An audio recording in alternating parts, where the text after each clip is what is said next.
রাজধানীতে যমুনার পাশে যখন জগন্নাথের ছাত্রছাত্রীদের ব্যাপক বিক্ষোভ আন্দোলন চলছে, গত রাতে উপদেষ্টার মাথায় বোতল দিয়ে আক্রমণের ঘটনা আমরা দেখেছি। সেটা নিয়ে পুরো দেশ যখন টালমাটাল অবস্থা, নানা রকমের আলোচনা, ট্রল সব কিছু হচ্ছে, তখন একটা ব্যাপার আমরা বোধহয় ভুলেই যাচ্ছি। সেটা হচ্ছে সাধারণ জনতার কথা, সাধারণ জনগোষ্ঠী।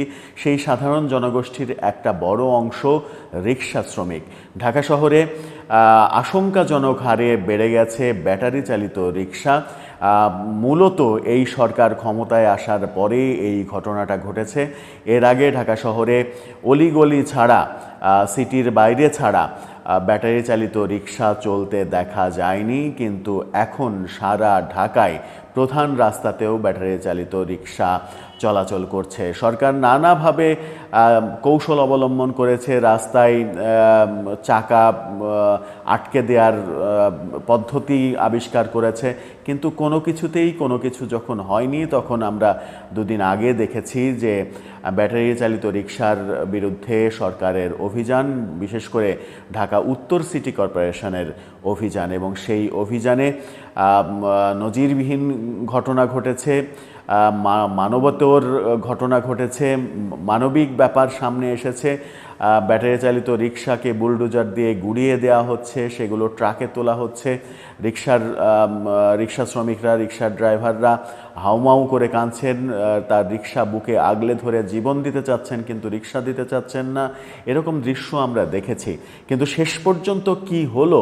যাদের রিক্সা, সরকার বলছে যে 3টি রিক্সা ভাঙা হয়েছে প্রতীকী হিসেবে, কিন্তু গণমাধ্যমের প্রতিবেদন বলছে বহু রিক্সা অলরেডি ভাগাড়ে ফেলে দেয়া হয়েছে। সেই আলোচনাটা সামনে আসছে না। কি বলছে সিটি কর্পোরেশন, বিশেষ করে উত্তর সিটি কর্পোরেশন?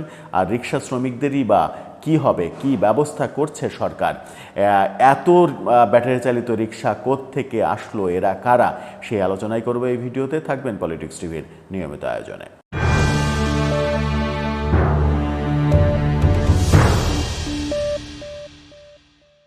দর্শক, পলিটিক্স টিভির নিয়মিত ভিডিওগুলো স্পন্সর করছে প্রজাপতি.টিভি, নতুন ওটিটি প্ল্যাটফর্ম। আপনারা চাইলে ইউটিউবে, ফেসবুকে, ইনস্টাগ্রামে, টিকটকে দেখে নিতে পারেন। ডেসক্রিপশন বক্সে লিঙ্ক দেওয়া থাকবে, সেখান থেকেও আপনারা দেখে নিতে পারেন প্রজাপতির কার্যক্রম। চলে যাচ্ছি মূল ভিডিওতে। বলছিলাম অটোরিকশার কথা। এত অটোরিকশা রাজধানীতে কোত্থেকে আসলো? হাজার হাজার, লক্ষাধিক বললেও ভুল হবে না, লক্ষ লক্ষ অটোরিকশা ঢাকায় ঢুকে পড়েছে, এবং ঢাকার আশেপাশেই বিভিন্ন কারখানায় এগুলো তৈরি হচ্ছে বলে জানা গেছে। এরা কারা, কোত্থেকে এসেছে? এদের অনেককেই বলেন যে এদের অনেকাংশ রয়েছে রোহিঙ্গা, অনেকাংশ রয়েছে বন্ধ হয়ে যাওয়া কলকারখানার শ্রমিক, যাদের ইনকামের পথ বন্ধ হয়ে গেছে, তারা বাধ্য হয়ে অটোরিকশা চালাচ্ছেন। আবার কেউ কেউ কিছুদিন আগে যখন আওয়ামী লীগের আন্দোলন নিয়ে অনেক কথা হলো যে আওয়ামী লীগ বিভিন্নভাবে ফিরছে, অটোরিকশার শ্রমিকরাও আন্দোলন করেছিল, তখন বলা হচ্ছিল যে অটোরিকশা আওয়ামী লীগ হয়ে অটোরিকশা চালকরা ফিরেছে, অর্থাৎ রিক্সা লীগ ফিরেছে। এদেরকে আওয়ামী লীগ তকমাও দেওয়া হয়েছে। যে তকমাই দেওয়া হোক না কেন, ঢাকা শহরে ভয়াবহ হারে অটোরিকশা বেড়েছে, এবং প্রধান সড়কগুলোতে যানজটের অন্যতম বড় কারণ অটোরিকশা। এমনকি ফ্লাইওভারে ওঠার দৃশ্যও দেখা গেছে, এবং সেখানে লঙ্কা কাণ্ড হয়েছে, এমন ঘটনাও আমরা জানি। ঢাকা সিটি কর্পোরেশন বলছে 3টি রিক্সাকে ভেঙেছে তারা, এবং সমালোচনার মুখে সিটির যে প্রশাসক, তিনি 3 জন রিক্সা চালককে ডেকে নিয়ে 50,000 টাকা করে অনুদান দিয়েছেন, 1.5 লাখ টাকা 3 জনকে দিয়েছেন, এবং তাদেরকে সিটি কর্পোরেশনে আবর্জনা পরিষ্কারের চাকরি দিয়েছেন, এমন তথ্য শোনা যাচ্ছে। কিন্তু গণমাধ্যম বলছে 3টি রিক্সা ভাঙা হয়নি। প্রথম আলো বলছে যে গাবতলীর অদূরে যে ভাগাড়, ময়লার ভাগাড়, সেখানে অন্তত 120টিরও বেশি ভাঙা রিক্সা তারা দেখেছে। 2টি একেবারে আস্ত রিক্সা, ভালো রিক্সা তারা দেখেছে, যে 2টা রিক্সা সেখান থেকে নিরাপত্তা কর্মীরা সরিয়ে রেখেছে, তালাবদ্ধ করে রেখেছে যেন চুরি না হয়। আবার প্রথম আলো নিশ্চিত করছে শুধুমাত্র ধানমন্ডির ২৭ নম্বর আসাদ গেট এই এলাকা থেকেই শতাধিক রিক্সা একদিনে, অর্থাৎ 2 দিন আগে একদিনে তুলে নেওয়া হয়েছে, ভেঙে ফেলা হয়েছে। প্রথম আলোর হিসাব অনুযায়ী অন্তত 2 শতাধিক রিক্সা ইতিমধ্যেই ভাঙা হয়েছে, কিন্তু ঢাকা উত্তর সিটি কর্পোরেশন বলছে মাত্র 3টি ভাঙা হয়েছে। বাস্তবতায় দেখা যাচ্ছে যে সেই সংখ্যা অনেক। কয়েকটি ছবিও প্রথম আলো দিয়েছে, সেই ছবিগুলো আপনারা দেখে নিতে পারেন। সেই ছবিতে স্পষ্ট হচ্ছে যে এই কর্মযজ্ঞ কোনো ছোটোখাটো কর্মযজ্ঞ নয়, বড় কর্মযজ্ঞই।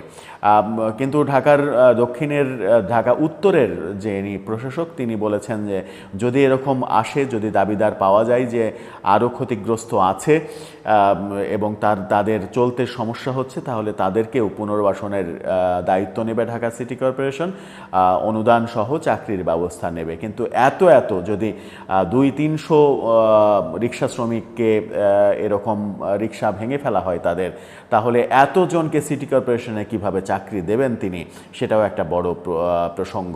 সরকারের একটা পূর্ণাঙ্গ রূপরেখা না তৈরি করে এদেরকে কিভাবে পুনর্বাসন করা হবে, সেই রূপরেখা তৈরি না করে হুটহাট করে, হ্যাঁ জনগণের এক ধরনের চাহিদা রয়েছে, জনগণ চায় যে মূল রাস্তা থেকে রিক্সা সরিয়ে দেওয়া হোক, সেই চাহিদা রয়েছে।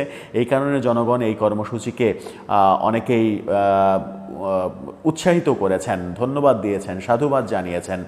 কিন্তু বাস্তবতা হচ্ছে যে আপনি কোনো শ্রমিককে আঘাত করতে হলে, কোনো শ্রমিকের যে পেশা সেই পেশাকে আঘাত করতে হলে তার পুনর্বাসন করতে হবে। আগে পুনর্বাসনের বিকল্প ব্যবস্থা আগে তৈরি করে তারপরে তার জায়গায় আঘাত করতে হবে আপনাকে। তো পুনর্বাসনের সেই রূপরেখা তৈরি না করে তাদেরকে কিভাবে পুনর্বাসন করা হবে, তাদেরকে কোথায় কাজে লাগানো হবে, তাদের সংসারের পরিজনের কি হবে, সেই ব্যাপারগুলো চিন্তা না করে তাদেরকে মানবেতর জীবনের দিকে ঠেলে দিয়ে এই ধরনের কর্মকাণ্ড অমানবিক, এই কথাও কিন্তু আলোচনা হচ্ছে। কিন্তু এটাও একদিকে ঠিক যে ঢাকা শহরকে এই ব্যাটারি চালিত রিক্সার ছোবল থেকে মুক্ত করতে হবে।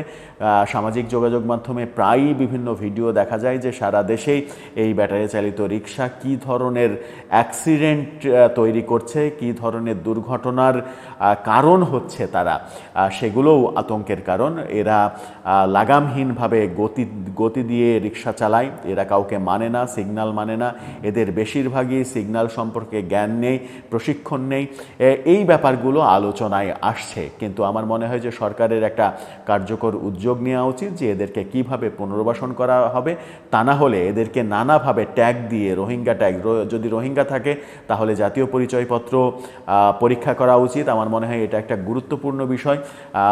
অনেক অভিযোগ এসেছে এদের মধ্যে প্রচুর রোহিঙ্গা চলে এসেছে ঢাকায়, সেটা হলে সেটা আশঙ্কার একটা ব্যাপার, সেই ব্যাপারে সরকারের দৃষ্টি দেওয়া উচিত। যখন রোহিঙ্গা অনুপ্রবেশ সরকার ঠেকাতেই পারছে না, রোহিঙ্গা প্রত্যাবর্তনের স্বপ্ন দেখিয়েছিল সরকার কিছুদিন আগে, সেরকম মুহূর্তে আমার মনে হয় যে এদেরকে আওয়ামী লীগ ট্যাগ দিয়ে, এই ট্যাগ দিয়ে, ওই ট্যাগ দিয়ে রাজনীতি না করে এদের পুনর্বাসনের ব্যবস্থা করে তবেই আমার মনে হয় যে ঢাকা শহর থেকে ব্যাটারি চালিত রিক্সা তোলা সম্ভব হবে, নতুবা এটা একটা অমানবিক সিদ্ধান্তের দিকে চলে যাবে। দর্শক, আপনার কি মনে হয়? আপনার মতামত জানিয়ে লিখতে পারেন আমাদের কমেন্ট বক্সে।